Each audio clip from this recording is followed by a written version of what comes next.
कल last lecture में मैंने आपको बोला था कि आज हम पढ़ेंगे राष्ट्रपति। तो आइए अपने चैप्टर की शुरुआत करते हैं। तो मैंने आपसे बोला था कि भाग 5 चैप्टर 1 यूनियन एग्जीक्यूटिव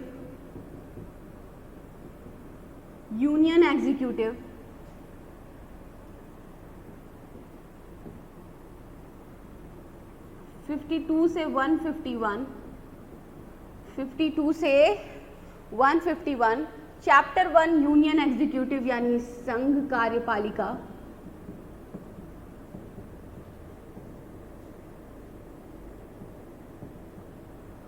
इसका आर्टिकल कहां से कहां तक होगा? 52 से 78। और इसमें भी यूनियन एग्जीक्यूटिव कौन बनाते हैं? President, vice president, prime minister, मंत्री परिषद,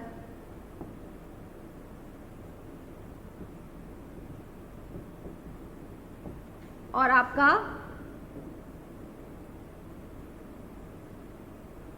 अटॉर्नी जनरल ऑफ इंडिया। ये आपके कौन से हैं? ये कई बार क्वेश्चन आ चुका है आपसे। यहां पर जब पूछा जाएगा कि यूनियन एग्जीक्यूटिव यानी संघ, राज्य में भी सरकार होती है और संघ में भी सरकार होती है, तो जो संघ है वहां पर जो कार्यपालिका है वो कौन कौन लोग मिलकर बनाते हैं? तो आप क्या कहेंगे? ये 5 लोग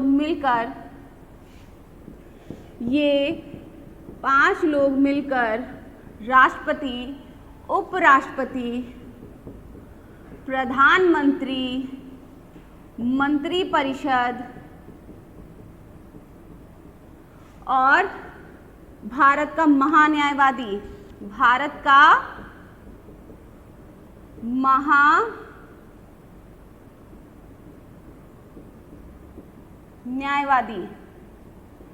अब कंफ्यूज करने के लिए आपको वहां पर क्या कह देंगे? यहां पर लिख देंगे कैग। याद आया आपको? Controller and auditor general of India, नियंत्रक और महालेखा परीक्षक, यहां अटॉर्नी जनरल ऑफ इंडिया में। तो क्या ये संघ कार्यपालिका का अंग है? नहीं। तो कैग जो है वो यूनियन एग्जीक्यूटिव में नहीं आता है, वो संघ कार्यपालिका में। यहां पर लिख लीजिए, बाद में चीजें याद नहीं रहती हैं। यहां पर वो नहीं आता है। CAG attorney general of India की जगह पे अगर ऑप्शन में दिया होगा तो वो गलत हो जाएगा। ठीक है, आज हमने पढ़ना क्या था? प्रेसिडेंट, जिसका रफली आर्टिकल है 52 से 62। ठीक, तो अब आइए प्रेसिडेंट की शुरुआत करते हैं।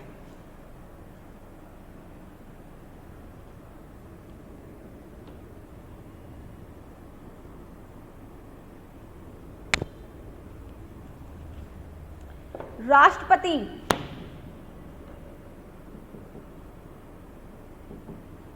हमारा राष्ट्रपति फर्स्ट सिटीजन ऑफ इंडिया कहा जाता है।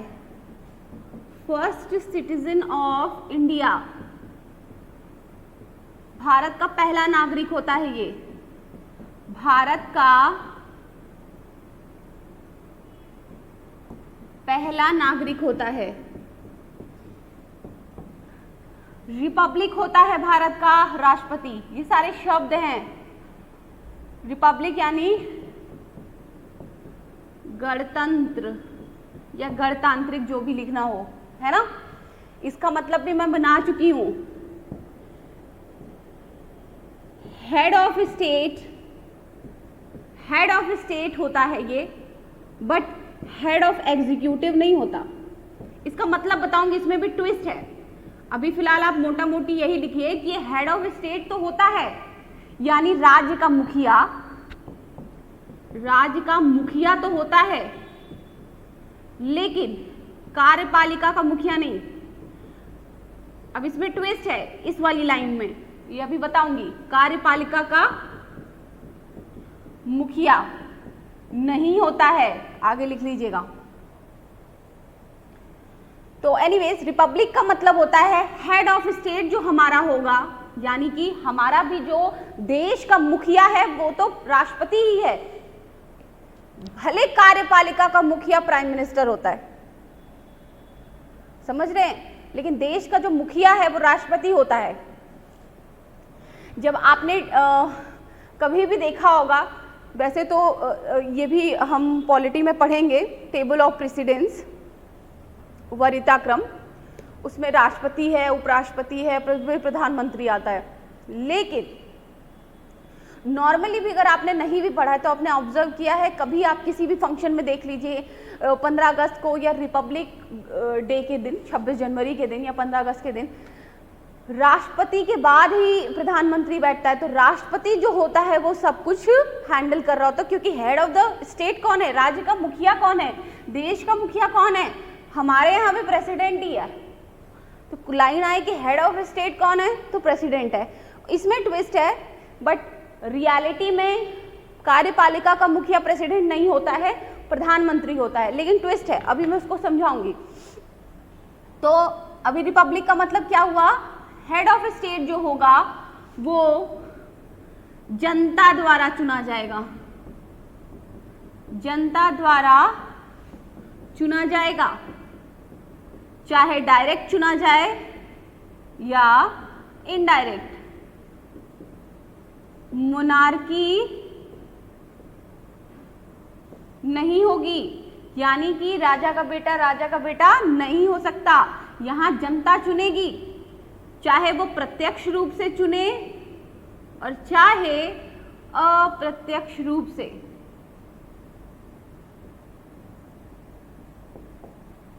बट जनता ही चुनेगी। अब ये अप्रत्यक्ष रूप, प्रत्यक्ष रूप तो हम सबको पता है, लोकसभा में और ये अपना राज्य में जब इलेक्शंस होते हैं, मुख्यमंत्री वगैरह के चुनाव होते हैं, पंचायत के चुनाव होते हैं, नगर पालिका के चुनाव होते हैं, तो वो तो हमें पता होता है कि हम जाके वोट डाल देते हैं, हम अपना चुन लेते हैं नेता, हमें किस पार्टी को वोट देना है या अपने कॉन्स्टिट्यूएंसी से किसको जितवाना है, तो वो तो डायरेक्ट हो जाता है। इनडायरेक्ट इलेक्शन में हमने किसी को चुनकर भेजा हुआ है संसद में और राज्य की विधानसभाओं में, वो हमारे लिए आगे चुनते हैं, ये हो जाता है इनडायरेक्ट इलेक्शन। दोनों में डिफरेंस पता चला आपको। प्रत्यक्ष में मतलब डायरेक्ट में हम खुद ही वोट डालते हैं और चुनते हैं सीधे, जैसे हमारे देश का प्रधानमंत्री तो मान लो पार्टी के लोग चुन लेते हैं, बट हमें मोटा मोटी पता होता है कि अच्छा ठीक है इस पार्टी को वोट देना है, शायद यही प्रधानमंत्री का चेहरा बनेगा, मोटा मोटी पता होता है। नहीं भी पता होता तो कोई नहीं, हमें पार्टी से का होता है, भले हम डायरेक्ट प्रधानमंत्री नहीं चुन रहे होते हैं, वो लोग आपसी सहमति में, बट हमें ये तो पता होता ना कि पार्टी का चेहरा कौन है। मोस्टली लोग बता ही देते हैं इलेक्शन से पहले, तो हम पार्टी को वोट दे रहे तो हमें पता होता है कि इन्हीं में से लोग कोई चुन लिया जाएगा, हमें पार्टी पसंद है, हमने खुद डाले हैं वोट और संसद में इन लोगों को पहुंचाया है या राज्य विधानसभाओं में पहुंचाया है। इनडायरेक्ट में क्या हो जाता है, हमने जिनको पहुंचाया हुआ था अब आगे वो इलेक्शन में पार्टिसिपेट करते हैं, मतलब हमारे बिहाफ पे वो चुनते हैं। तो हमारे यहाँ राष्ट्रपति जो है वो इनडायरेक्ट, कभी देखा है राष्ट्रपति का वोट डालते हुए? हम में से किसी ने डाला है? हम में से तो किसी ने नहीं डाला है आज तक। राष्ट्रपति का चुनाव में तो हमने वोटिंग तो नहीं करी है। तो यहाँ पर इनडायरेक्ट होता है, हमने जिनको चुनकर भेजा है ना राज्य की विधानसभाओं में और राज्य के संसद में, देश की संसद में और राज्य की विधानसभाओं में जिनको चुनकर भेजा है वो हमारे लिए राष्ट्रपति को चुनते हैं, ठीक है। तो यहाँ पर इनडायरेक्ट इलेक्शन होता है, लेकिन चुना तो जनता द्वारा ही जा रहा है ना। ये तो है नहीं कि अगर रामनाथ कोविंद जी इस समय हमारे माननीय राष्ट्रपति जी हैं, राष्ट्रपति हैं, तो उनका बेटा ही अब राष्ट्रपति बनेगा, ऐसा तो होगा नहीं। नेक्स्ट टाइम कोई और होगा, जनता चुनेगी, जनता ने जिनको चुनकर भेजा है संसद और राज्य विधानसभाओं में वो चुनेंगे हमारे लिए, लेकिन बदलता रहेगा, ठीक।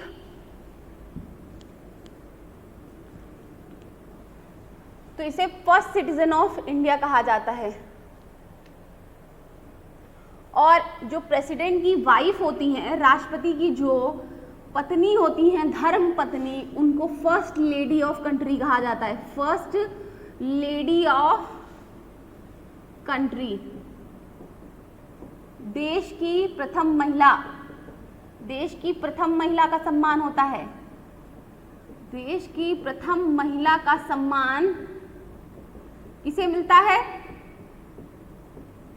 राष्ट्रपति की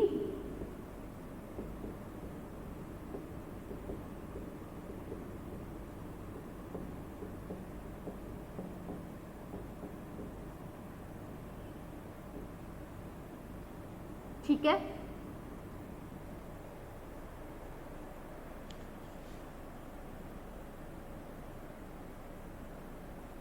अब आगे बढ़ते हैं। अब आर्टिकल शुरू करते हैं, क्योंकि ये तो मोटा मोटी हमें सब पता चल गया कि हमारे यहाँ क्या है, इनडायरेक्ट इलेक्शन होते हैं, जनता चुनती है। आर्टिकल 52 क्या कहता है? आर्टिकल 52 कहता है देयर शैल बी अ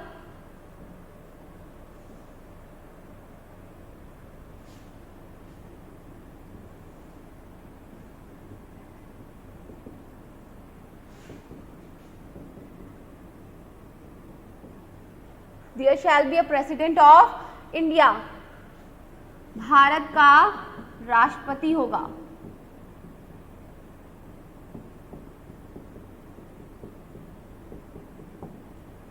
अब इस आर्टिकल 52 से ये तो पता चल जाता है कि राष्ट्रपति की पोस्ट क्रिएट की गई है, मतलब ये ऐसी पोस्ट है जिसे खत्म नहीं किया जा सकता।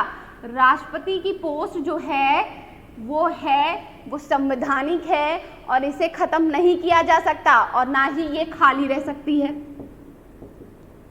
ये कभी भी वैकेंट नहीं हो सकती, क्योंकि there shall be a president of India, भारत का राष्ट्रपति होगा ही होगा, भारत का राष्ट्रपति होगा ही होगा, ये तय है, ये हमारा संविधान कहता है। तो पोस्ट क्रिएट की है प्रेसिडेंट की आर्टिकल 52 में कि भारत का राष्ट्रपति होगा, और जब ये लिख दिया गया है कि देयर शैल बी यानी निश्चित ही होगा, होगा ही होगा, तो इसका मतलब कि ये पोस्ट जो है वो बहुत ही इम्पॉर्टेंट है, संवैधानिक है, और ये कभी खाली नहीं रह सकती। ना ही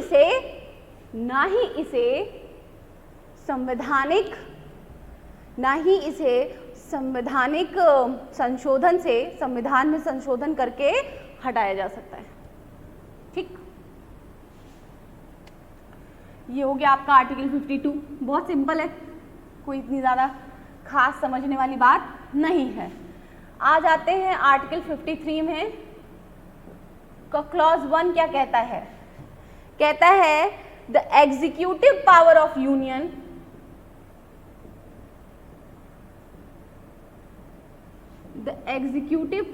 union shall be vested in the president, shall be vested in the president, shall be vested in the president, and shall be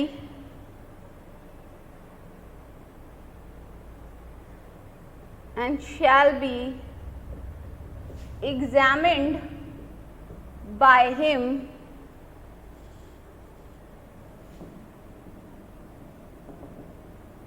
either directly or through officers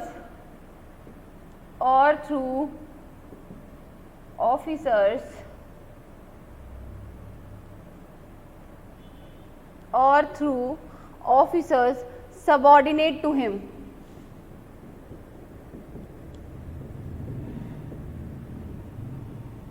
Subordinate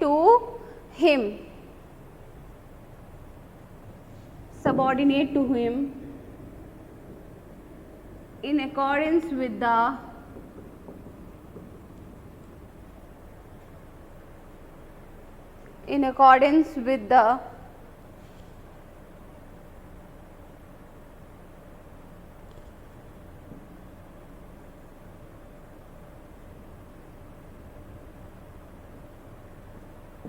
law. इसका हिंदी क्या हुआ? राष्ट्र की संघ की कार्यपालिका शक्ति, संघ की कार्यपालिका शक्ति, संघ की कार्यपालिका शक्ति राष्ट्रपति में निहित होगी, राष्ट्रपति में निहित होगी। संघ की कार्यपालिका शक्ति राष्ट्रपति में निहित होगी और वह इसका प्रयोग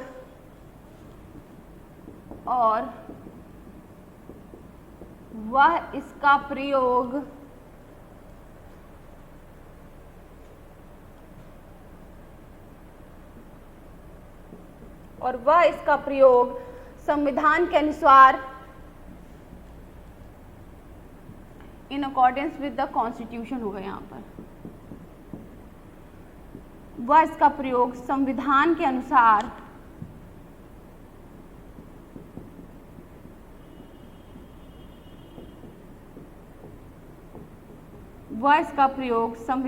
अनुसार स्वयं या अपने अधीनस्थ, स्वयं या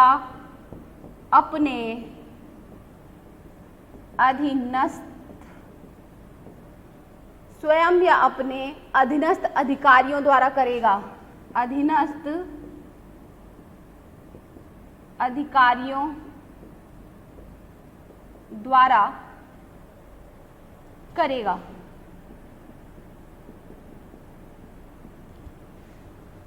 ठीक है।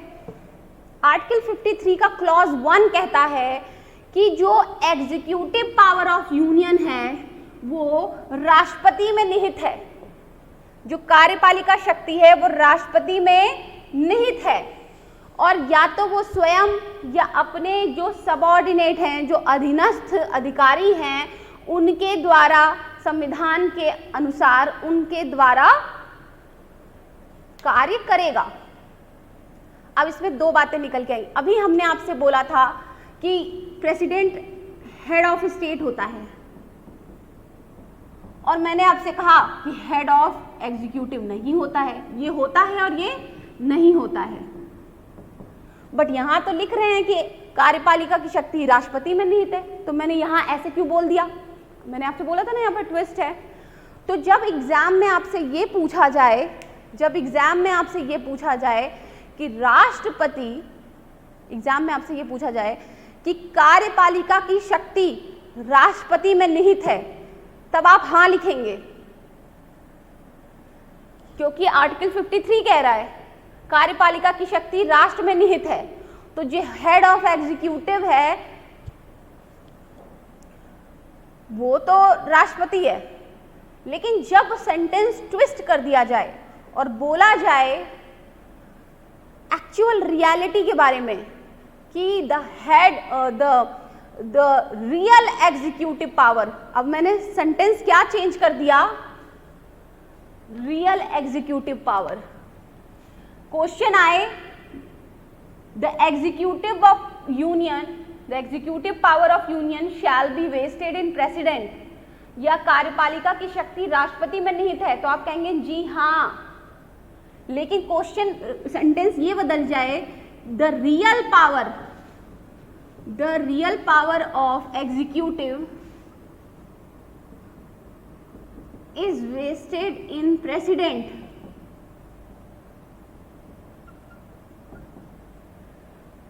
द वास्तविक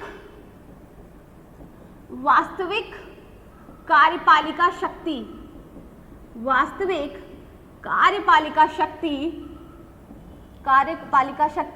राष्ट्रपति में निहित है, तो बिल्कुल भी नहीं, क्योंकि वास्तविक कार्यपालिका शक्ति प्रधानमंत्री में निहित है या काउंसिल ऑफ मिनिस्टर्स में निहित है, क्योंकि काउंसिल ऑफ मिनिस्टर्स का हेड प्रधानमंत्री होता है ना, उसका मुखिया, तो प्रधानमंत्री में निहित है, इसलिए मैं प्रधानमंत्री बोलूंगी।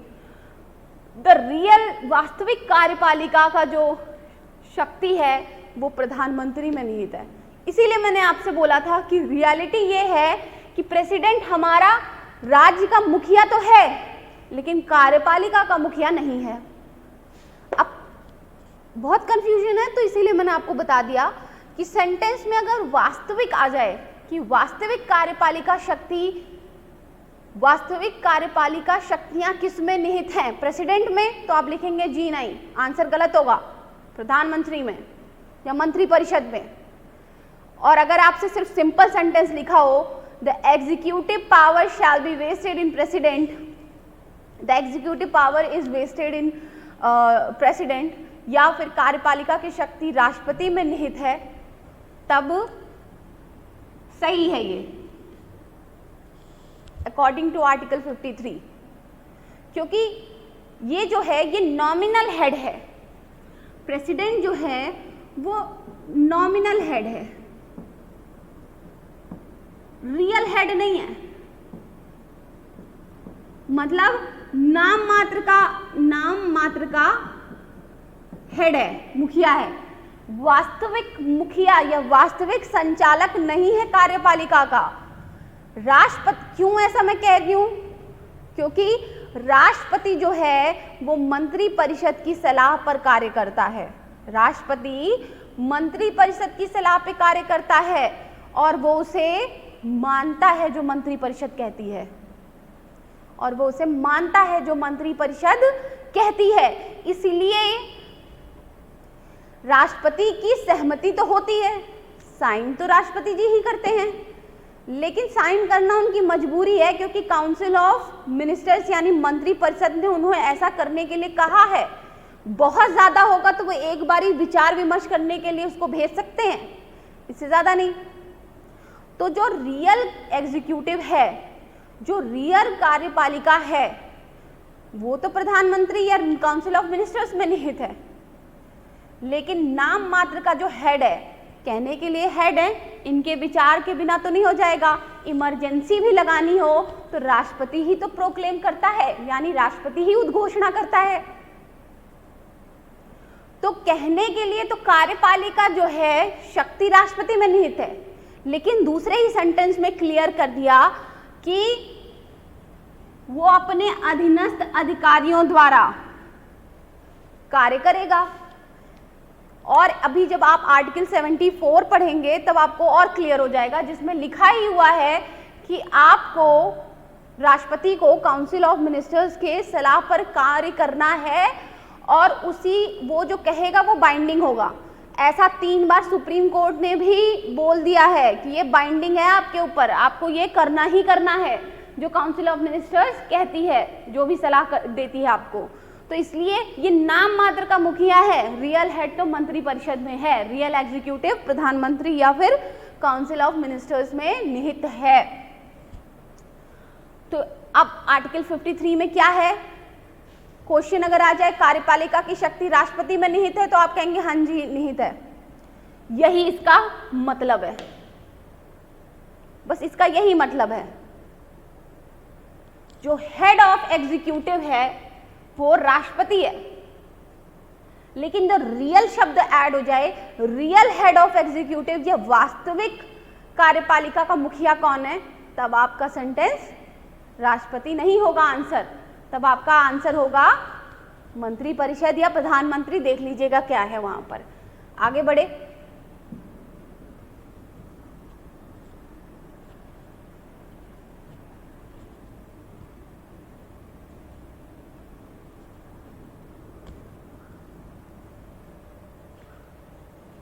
आगे जब और पढ़ते जाएंगे तो आपको चीजें क्लियर हो जाएंगी।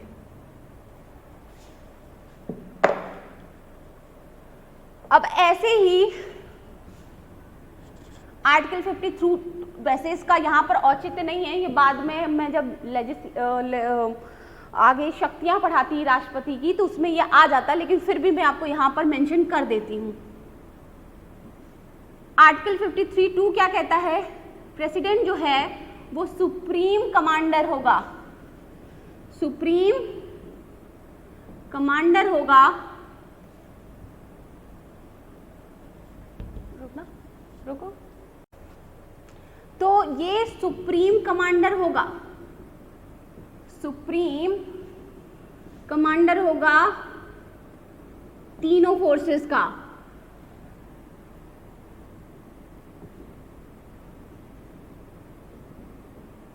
कौन कौन सी?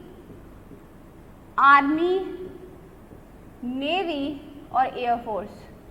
जो हमारे फोर्सेस हैं तीनों, हमारे तीनों जो फोर्सेस हैं उनका जो सुप्रीम कमांडर है वो राष्ट्रपति है।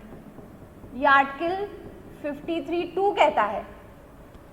इसको हिंदी मीडियम क्या लिखेंगे? संघ के रक्षा बलों का सर्वोच्च समादेश राष्ट्रपति में निहित होगा। राष्ट्रपति में निहित होगा। तो अभी हमें आर्टिकल 53 से दो बातें पता चल गई कि हेड ऑफ एग्जीक्यूटिव, भले रियल हेड ऑफ एग्जीक्यूटिव नहीं है, बार बार बोल रही हूं, भले वास्तविक कार्यपालिका शक्ति राष्ट्रपति में ना निहित हो, लेकिन जो कार्यपालिका का मुखिया है, जो कार्यपालिका की शक्ति है वो राष्ट्रपति में निहित है। तो वास्तविक शब्द अगर जुड़ जाता है तो आंसर बदल जाएगा, नहीं तो नॉर्मल क्या चलेगा? Head of executive. तो हमें आर्टिकल 1 से क्या पता चला? आर्टिकल 53 क्लॉज 1 से पता चला कि ये हेड ऑफ एग्जीक्यूटिव है।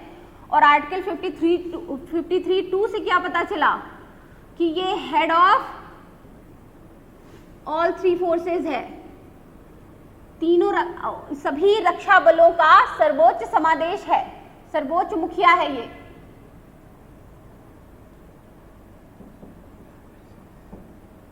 ठीक है, ये दो चीजें पता चल गई। मैं धीरे धीरे पढ़ा रही हूँ जिससे कोई चीज मिस ना हो, क्योंकि ये आर्टिकल जैसे पूछा जाता है कि बताइए कौन सा आर्टिकल है जिसमें बोला गया है कि राष्ट्रपति सर्वोच्च समादेश होगा रक्षा बलों का, तो आपको याद होना चाहिए कि आर्टिकल 53 क्लॉज 2 में बोला गया है। कंफ्यूज करने के लिए क्या कर देंगे?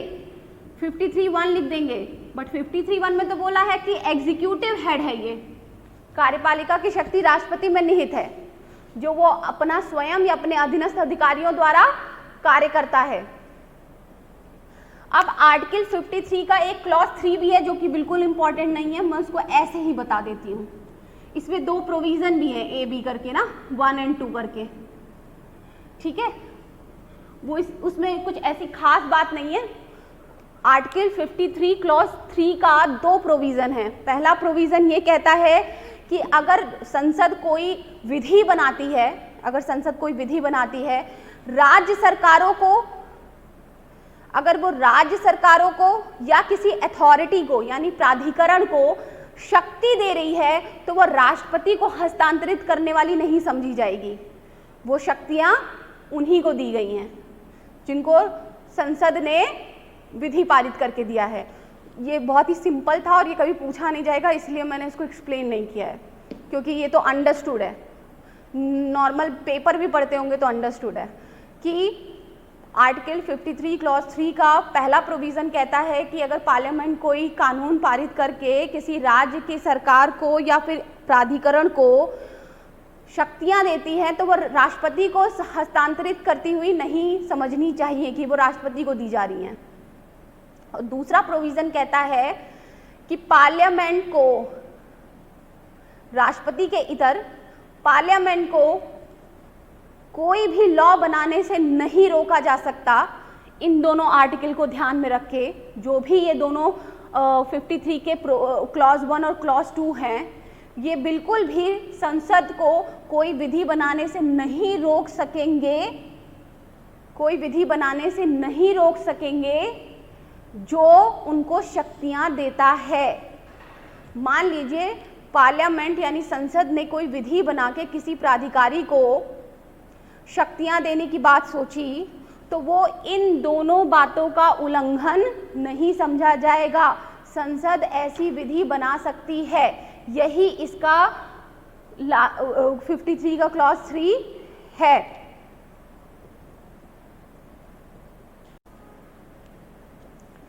तो क्लॉज 53 का क्लॉज 3 क्या है कि कोई विधि से अगर किसी राज्य के, पहला प्रोविजन कहता है कि कोई विधि अगर है, कोई स्थापित विधि है और उससे राज्य सरकार को या किसी अन्य प्राधिकरण को जो शक्ति मिली है वो राष्ट्रपति को हस्तांतरित करती हुई नहीं समझी जानी चाहिए कि वो राष्ट्रपति को हस्तांतरित कर दी गई है, बिल्कुल नहीं। वो उनकी शक्तियां हैं, वो अपने हिसाब से काम करेंगे।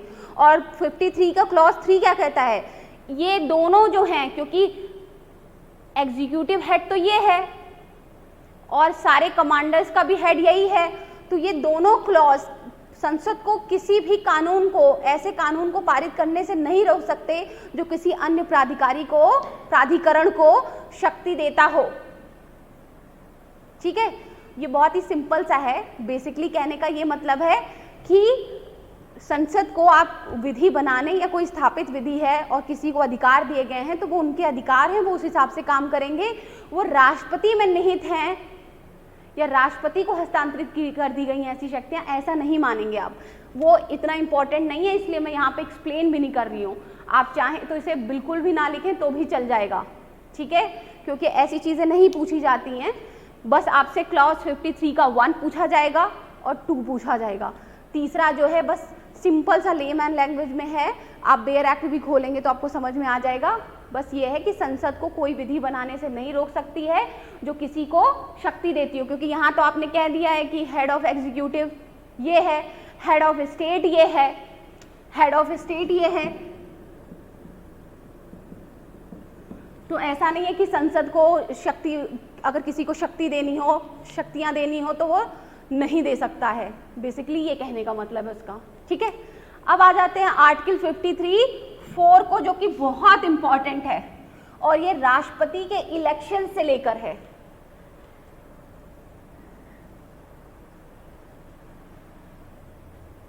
राष्ट्रपति के इलेक्शन से लेकर है आर्टिकल 54, याद रखना है आप इसे प्लीज।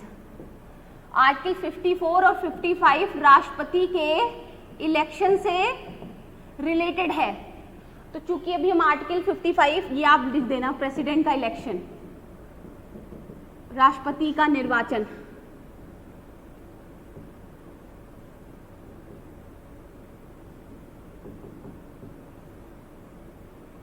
प्रेसिडेंट्स इलेक्शन, राष्ट्रपति का निर्वाचन को लेकर है, राष्ट्रपति का निर्वाचन को लेकर है। तो सबसे पहले हम देख लेते हैं आर्टिकल 54 क्या कहता है ना। ये दोनों आर्टिकल जो हैं प्रेसिडेंट के इलेक्शन से रिलेटेड हैं, बट चूंकि हम 1 बाय 1 पढ़ रहे हैं तो हम सबसे पहले क्या देखेंगे, आर्टिकल 54 क्या कहता है। ये इलेक्टोरल कॉलेज बनाता है, यानी निर्वाचन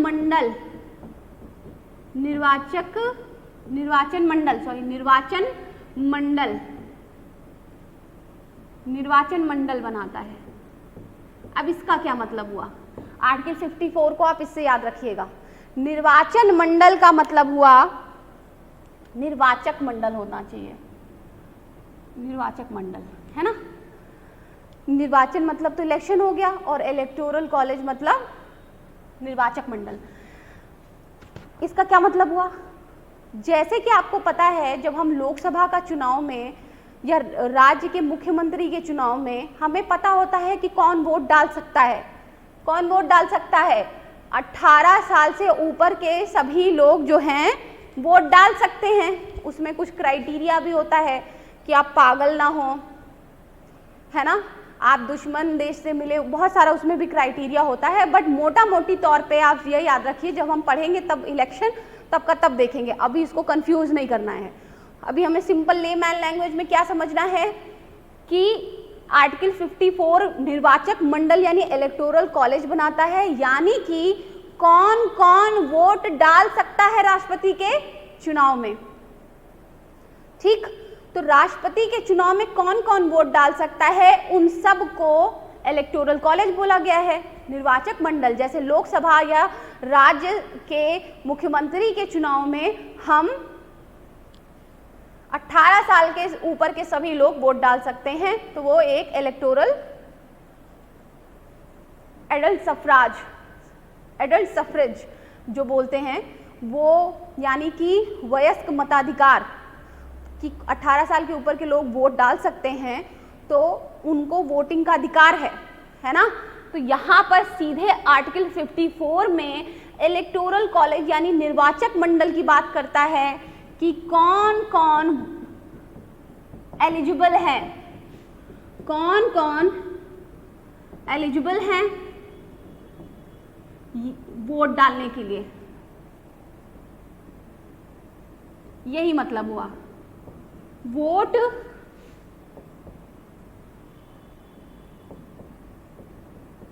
डालने के लिए। ठीक, तो देख लेते हैं कौन कौन है।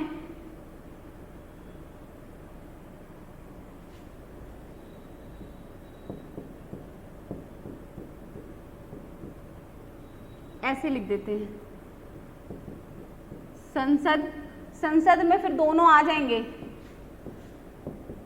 आई होप कि आपको ये चीजें समझ में आती हैं। लोकसभा और राज्यसभा, संसद मतलब लोकसभा और राज्यसभा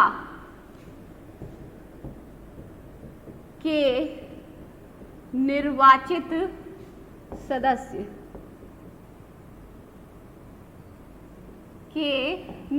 सदस्य संसद मतलब पार्लियामेंट,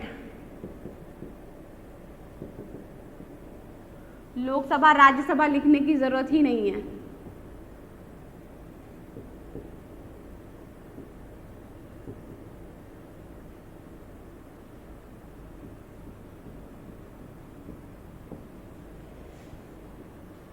इलेक्टेड मेंबर्स,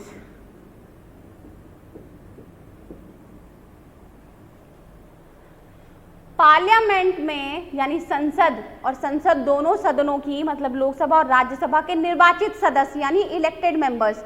इसका क्या मतलब हुआ?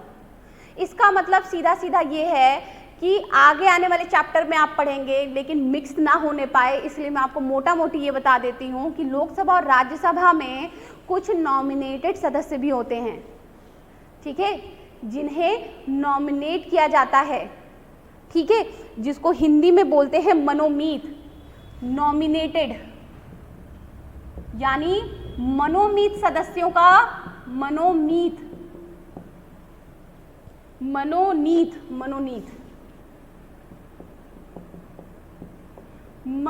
सदस्यों का रोल नहीं होता है। संसद में, लोकसभा और राज्यसभा में से केवल इलेक्टेड मेंबर्स का रोल होता है। तो जो नॉमिनेटेड सदस्य हैं लोकसभा और राज्यसभा में, कुछ मनोनीत सदस्य होते हैं जो राष्ट्रपति नॉमिनेट करता है मनोनीत सदस्यों को, वो इसमें पार्टिसिपेट नहीं करेंगे। दूसरा, जितने स्टेट हैं सभी राज्य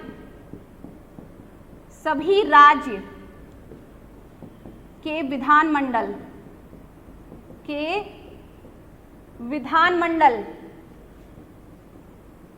यहां भी इलेक्टेड मेंबर्स,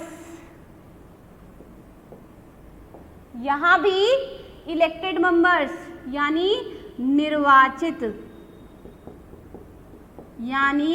निर्वाचित सदस्य,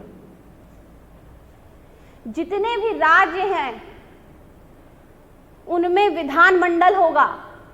उन विधानमंडल के, विधानमंडल नहीं विधानसभा, सॉरी माय मिस्टेक, विधानसभा, क्योंकि विधानमंडल यहां लिखिए, विधानमंडल में क्या क्या आ जाएगा? विधानमंडल में दो चीजें आ जाएंगी, विधानसभा और विधान परिषद। विधानसभा और Vidhan Parishad, English medium legislative assembly और लेजिस्लेटिव काउंसिल।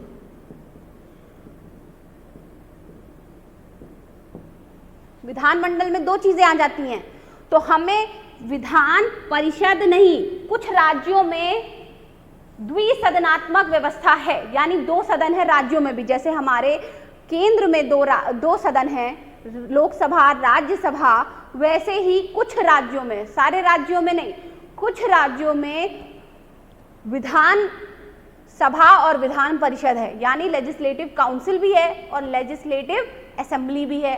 तो लेजिस्लेटिव असेंबली का कोई रोल नहीं है, ये नहीं आएंगे। सिर्फ विधानसभा, सभी राज्यों के विधानसभा और यहां भी निर्वाचित सदस्य। निर्वाचित सदस्य क्यों? निर्वाचित सदस्य क्यों? क्योंकि यहां भी जो गवर्नर होता है, राज्यपाल उस राज्य का, वो कुछ मेंबर्स विधानसभा में मनोनीत करता है, नॉमिनेट करता है, वो नहीं आएंगे। अब सभी राज्यों में, तीसरा पॉइंट लिखिए, अब इसमें सभी विधानसभा है, विधान परिषद नहीं है, चाहे किसी भी राज्य का हो, ठीक। अब इसमें तीसरी पॉइंट आप ये लिखेंगे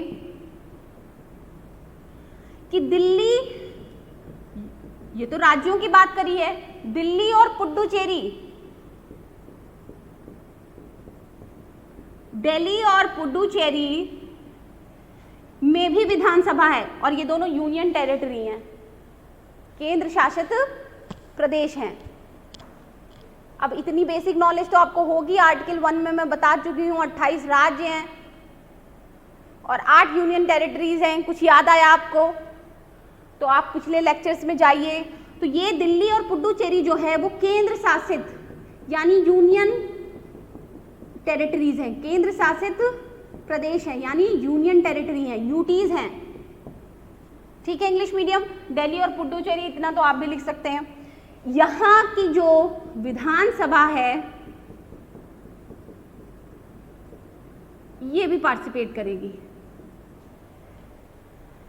यूनियन टेरिटरीज में बेसिकली विधानसभा जो होती है, लेजिस्लेटिव असेंबली जो होती है, लेजिस्लेटिव असेंबली जो होती है वो नहीं होती है यूनियन टेरिटरीज में, क्योंकि वो केंद्र शासित प्रदेश होते हैं। लेकिन ये दो ऐसे केंद्र शासित प्रदेश हैं जहां पर विधानसभा है यानी लेजिस्लेटिव असेंबली है। तो 17वां 17th अमेंडमेंट एक्ट, ये सब पूछा जा चुका है 1992 से। 17th अमेंडमेंट एक्ट 17वां संविधान संशोधन 1992 से दिल्ली और पुडुचेरी को भी राष्ट्रपति चुनाव में भागीदारी का मौका मिला। राष्ट्रपति चुनाव में भागीदारी का मौका मिला। इनको भी ऐड कर दिया गया क्योंकि यहां भी विधानसभा है, ठीक है। काफी कुछ टेक्निकल है, फिर से मैं आपको बताती हूं।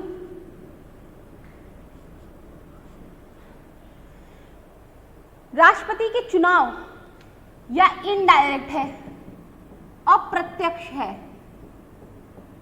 यानी जनता चुनाव नहीं, जनता डायरेक्ट वोट नहीं डालती है राष्ट्रपति के चुनाव में, ठीक है। तो कौन कौन वोट डाल सकता है? हमने जिनको चुनकर भेजा है वो डाल सकते हैं। तो हमने जिनको चुनकर भेजा है वो कौन कौन होंगे?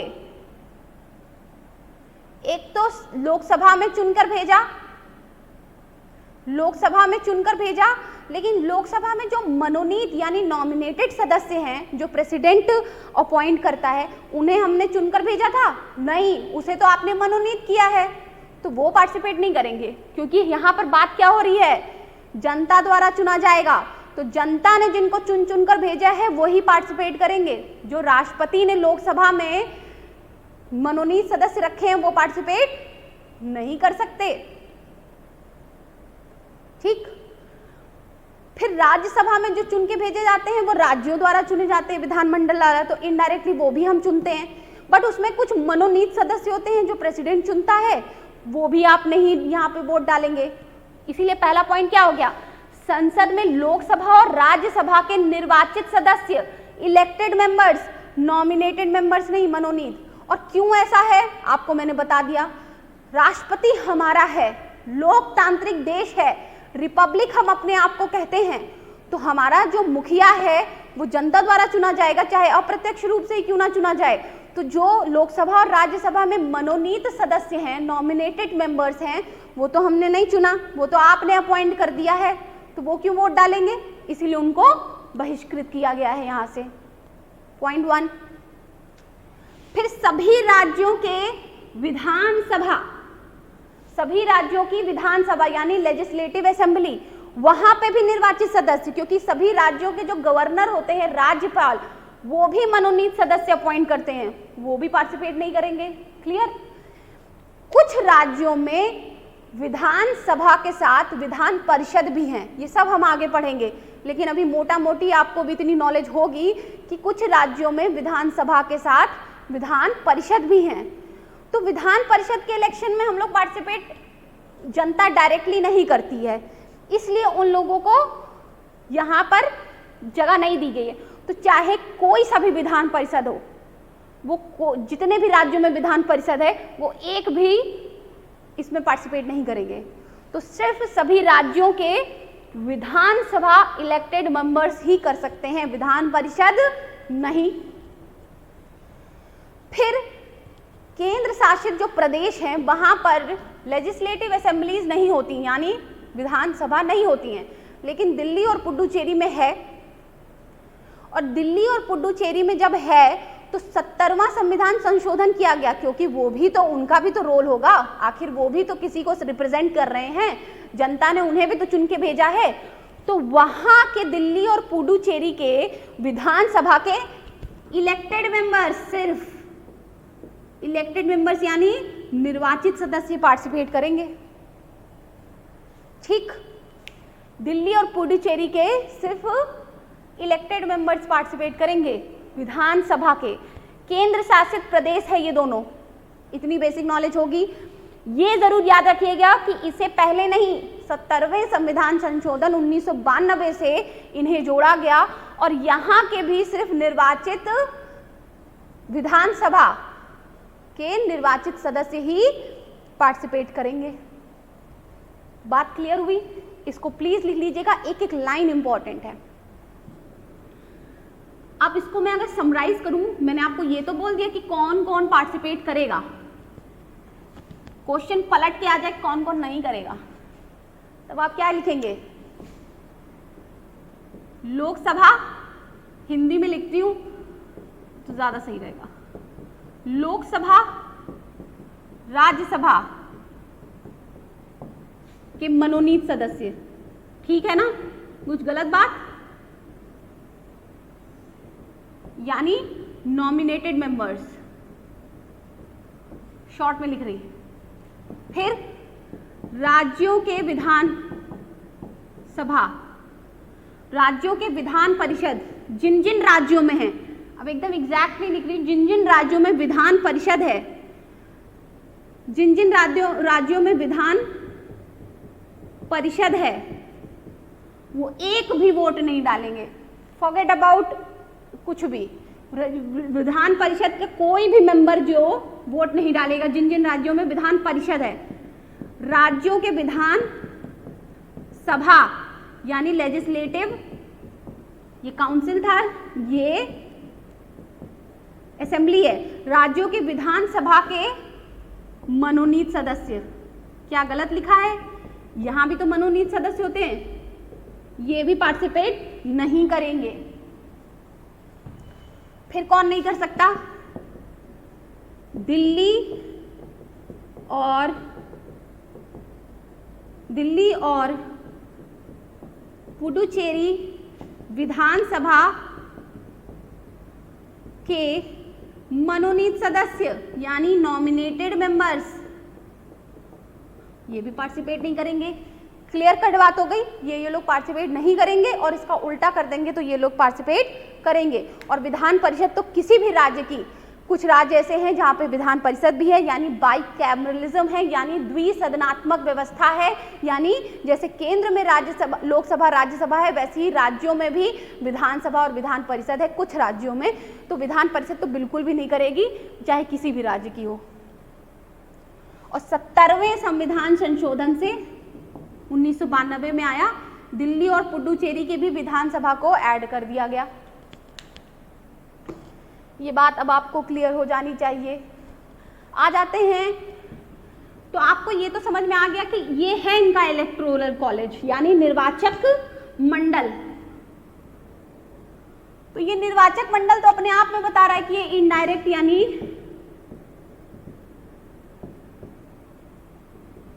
अप्रत्यक्ष चुनाव हैं, अप्रत्यक्ष चुनाव है, जनता सीधे वोट नहीं डाल रही। तो एक बात बताइए, हम लोकतांत्रिक देश थे, जनता अगर अपना राष्ट्रपति खुद चुनती, हम खुद राष्ट्रपति का चुनाव करते और हम वोट डालते, हमारा देश का मुखिया है, तो क्या गलत हो जाता? करना चाहिए था। तो ऐसा क्या उनके दिमाग में आया संविधान निर्माताओं के कि उन्होंने इसको इनडायरेक्ट बना दिया? उसका मतलब होता है, संविधान सभा में जितने भी लोग थे जिन्होंने संविधान का निर्माण किया, वो हमसे कहीं ज़्यादा दूरदर्शी थे। चूंकि मैंने आपको पहले भी बताया था कि हम ब्रिटेन की व्यवस्था से प्रभावित थे, और ब्रिटेन की जो मुखिया हैं, जो हेड हैं, भले वो मोनार्की हो, यानी मैडम जो वहाँ की महारानी हैं, उन्हीं के खानदान से नेक्स्ट महारानी बनेंगी, वो अलग चीज़ है। लेकिन ब्रिटेन की जो मुखिया हैं वो नॉमिनल हेड हैं, यानी नाम मात्र की मुखिया। रियल एग्जीक्यूटिव पावर किसमें है? वहां की काउंसिल ऑफ मिनिस्टर में। सारा कार्यकाज कौन देखता है? मंत्री परिषद वहां की देखती है। मैंने आपको बता ही दिया था कि गवर्नमेंट के राज्य के 3 अंग होते हैं, लेजिस्लेटिव, एग्जीक्यूटिव और जुडिशरी। विधायिका, कार्यपालिका और न्यायपालिका। तो विधायिका कानून बनाती है और उस कानून को लागू कराना कार्यपालिका का काम है, और वो कानून हमारे संविधान से निहित है या नहीं है, वो कानून सही है या गलत है, वो न्यायपालिका देखती है। यही चेक्स एंड बैलेंसेस मेंटेन करते हैं। हिंदी में भी आप चेक्स एंड बैलेंसेस लिख सकते हैं, गलत नहीं माना जाता। तो चेक्स एंड बैलेंसेस मेंटेन करने के लिए 3 जो है राज्य के अंग हैं। डेमोक्रेटिक गवर्नमेंट के, लोकतांत्रिक सरकार के 3 अंग कौन है? विधायिका, कार्यपालिका, न्यायपालिका। विधायिका कानून बनाएगी, एग्जीक्यूटिव उसका इम्प्लीमेंट कराएगी, और कानून संविधान के हिसाब से या लोगों के हित में है या नहीं है वो कौन देखेगा? न्यायपालिका देखेगी। तो चेक्स एंड बैलेंसेस मेंटेन हो जाता है। तो कार्यपालिका मंत्री परिषद में, जो रियल हेड है वो मंत्री परिषद में है। हम यहीं से हमने उठा के अपना हमने अपना राष्ट्रपति चुना है, क्योंकि हम ब्रिटेन से प्रभावित थे। ब्रिटेन की व्यवस्था थी ना, ब्रिटेन जो अंग्रेज थे वो हमारे यहाँ राज करते थे, तो उन्हीं की व्यवस्था थी भी। उन्होंने अपने जाने से पहले काफ़ी सारी चीज़ों को व्यवस्था, जैसे बाइकैमरलिज्म हो गया और ये सब तो लागू करवा ही दिया था। तो जनता भी इन चीज़ों से वाकिफ़ थी कि अच्छा ये होता है, अच्छा ये होता है। हम ऑलरेडी रूबरू थे, तो इसीलिए हमने ब्रिटेन की काफ़ी सारी चीज़ों को, व्यवस्था को अपनाया। तो हमने बस एक चीज़ चेंज कर दी कि ठीक है, प्रेसिडेंट तो हमारा भी नॉमिनल ही होगा, कहने के लिए होगा, हेड ऑफ स्टेट वही होगा, मुखिया वही होगा, लेकिन बस हमने मोनार्की हटा के इलेक्शंस रख दिए, यानी रिपब्लिक कर दिया। हमने मोनार्की हटा के क्या कर दिया? अपने आप को गणतंत्र घोषित कर दिया कि नहीं भैया हमारे चुनाव होंगे, हम जनता द्वारा चुनेंगे, बस ये डिफरेंस कर दिया। तो चुनाव जो होंगे जनता द्वारा होंगे, अप्रत्यक्ष चुनाव होंगे, तो डायरेक्ट क्यों नहीं कर दिया, सीधे डायरेक्ट कर देते। अब आप देखें, प्रभावित हम ब्रिटेन से हैं।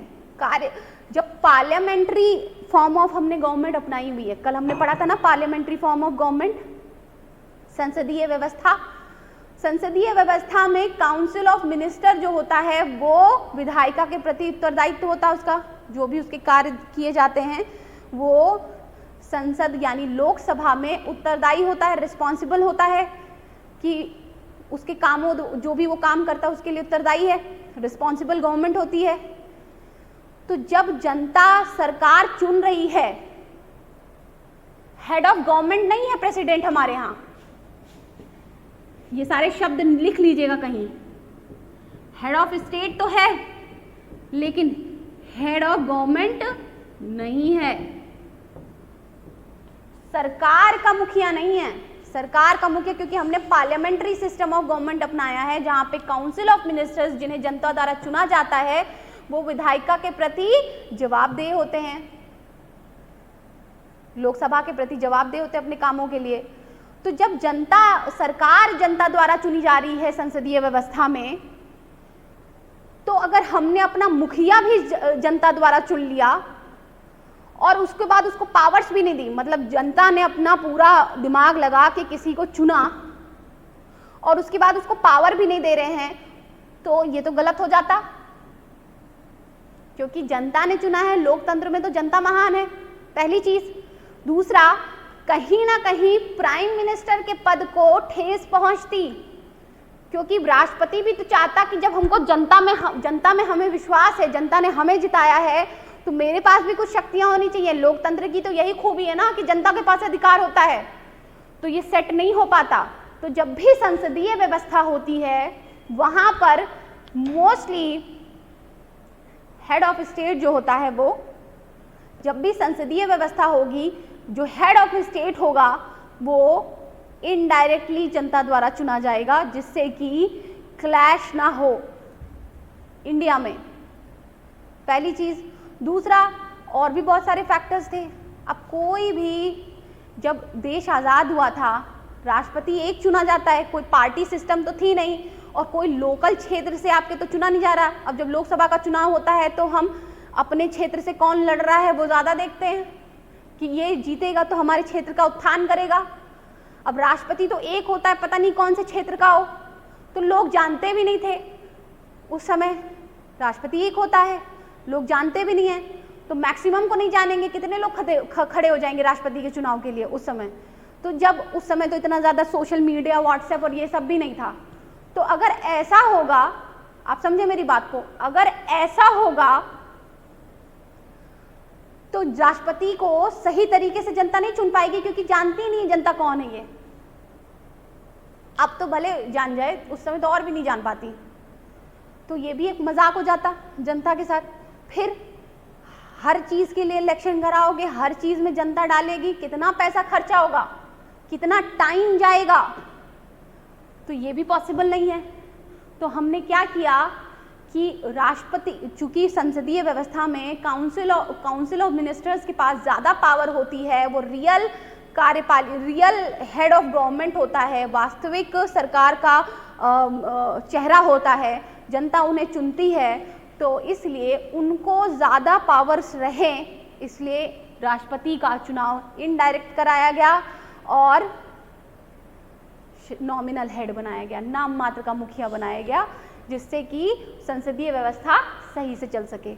ये रीज़न था इनडायरेक्ट इलेक्शंस का, डायरेक्ट का नहीं। और भी बहुत सारी बताई दी मैंने आपको, टाइम कंज्यूमिंग हो जाता, पैसा खर्च होता। जनता उस समय जब आज़ाद हुआ था देश, तो जानती भी नहीं थी, इतना ज़्यादा सोशल मीडिया और फेसबुक और दुनिया भर के न्यूज़ चैनल भी नहीं थे, है ना। कोई लोकसभा का चुनाव थोड़ी ना था कि हर क्षेत्र से कोई खड़ा है तो मुझे पता है उसके बारे में मोटा मोटी कि अच्छा ये ऐसा है, चलो इसको जिता देंगे तो ये हमारे लिए ये कर देगा। राष्ट्रपति तो एक ही होता है, पता नहीं कौन से क्षेत्र का होता, तो हम जानते भी नहीं। 10 लोग भी खड़े होते तो भी पूरा भारत इतना बड़ा है, नहीं जान पाते। तो ये सारी चीज़ें थी। तो राष्ट्रपति का चुनाव इनडायरेक्ट होता है। ये आपका इलेक्टोरल कॉलेज हो गया। अब आ जाते हैं, मैंने आपसे क्या कहा था, आर्टिकल 54 प्लस 55 मिलके क्या बनाता है, प्रेसिडेंट का चुनाव कराता है। तो अभी हमको ये तो पता चल गया कि कौन वोट डालेगा और कौन वोट नहीं डाल सकता है, लेकिन पद्धति क्या होगी, मैनर ऑफ इलेक्शन क्या होगा, राष्ट्रपति के निर्वाचन की नीति क्या होगी, वो अब देखते हैं।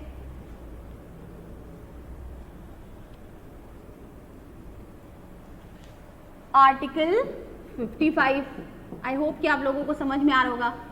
राष्ट्रपति के निर्वाचन की नीति क्या होनी चाहिए,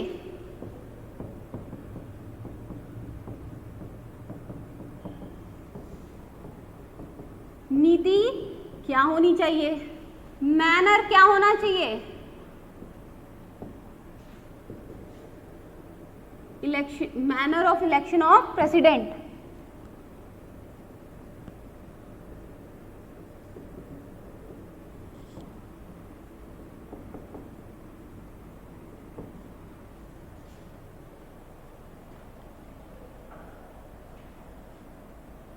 राष्ट्रपति के निर्वाचन की 3 की पॉइंट्स हैं। देखिए ये 3 की पॉइंट से तीनों को अपना के इलेक्शन कराया जाता है। ये 3 तरीके क्या हैं? प्रोपोर्शनल रिप्रेजेंटेशन,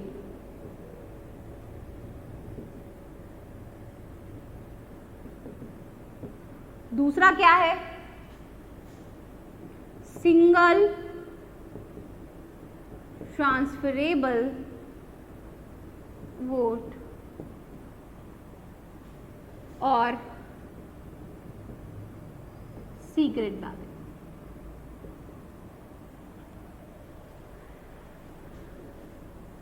इसकी हिंदी होगी अनुपातिक प्रतिनिधित्व पद्धति।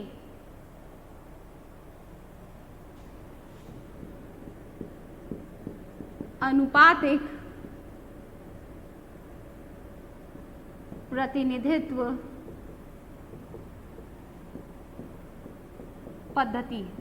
यहां पे फिर पद्धति लिख रहे हैं तो यहां पे सिस्टम जोड़ लीजिए।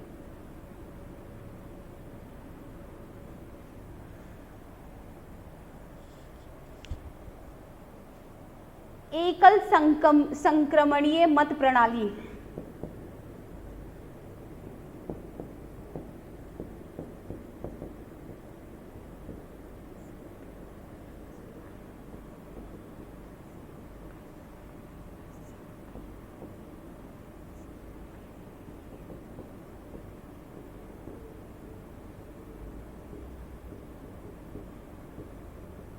इसको एकल हस्तांतरित भी बोलते हैं।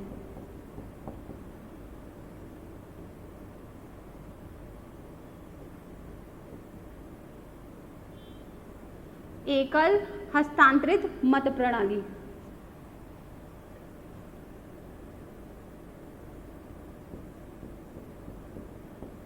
हस्तांतरित और गुप्त चुनाव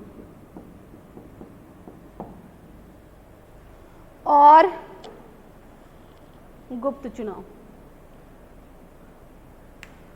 थोड़ा सा चेक कर लेती हूँ कि कहीं स्पेलिंग मिस्टेक ना हो जाए हिंदी में स्पेशली, बट चीज़ों को समझाने में कोई दिक्कत नहीं आएगी, डोंट वरी।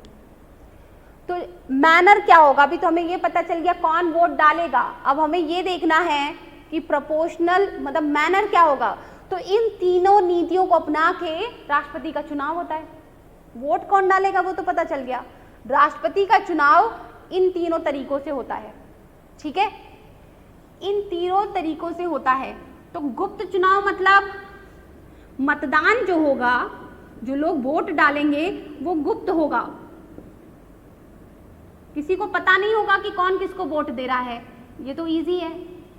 बट राज्यसभा में जो इलेक्शन होते हैं ना, जो राज्यों द्वारा चुन के जो जाया जाता है, वो ओपन होता है, मतलब खुला मतदान होता है। वो उसमें पता होता है कि कौन किसको वोट डाल रहा है। लेकिन यहाँ पर गुप्त मतदान है। अभी इसमें बहुत सारी चीज़ें बतानी बाकी रह गई हैं, बट हम धीरे धीरे बढ़ रहे हैं। राष्ट्रपति का चुनाव कोई आसान बात नहीं है। आज मैं आपको टर्म से रूबरू करा रही हूँ, कल बताऊंगी एक्चुअली में होता कैसे है। फिर ये मतदान गुप्त होता है। यहाँ पर प्रोपोर्शनल रिप्रेजेंटेशन सिस्टम का क्या मतलब है? अनुपातिक प्रतिनिधित्व पद्धति।